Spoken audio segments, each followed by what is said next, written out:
I've mentioned before that Corinth was such an immoral place that all over the Roman Empire, if somebody was being particularly immoral, they would call him a Corinthian. Well, if somebody was being a real cheat, they'd call him a Cretan. That's where Titus was left.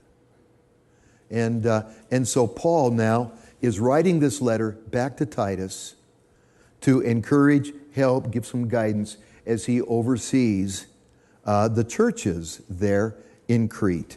So that's what's happening here as we look at this letter. He begins the letter as all ancient letters were begun. In ancient times, the person who was writing the letter would put his name at the top of the letter with a greeting. And then he would put who he's writing to. And then he would give the body of the letter. We've got it weird nowadays.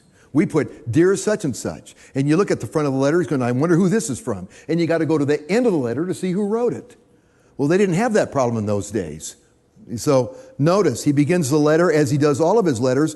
Paul, that's who's writing it. Paul, a bondservant of God.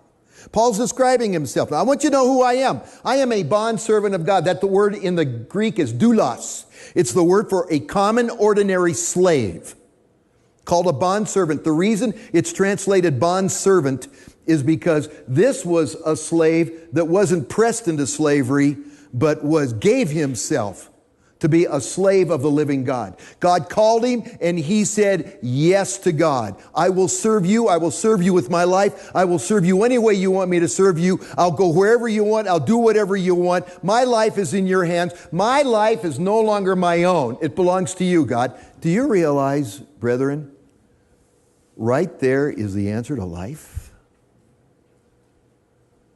Because God created you. God loves you. God cares about you.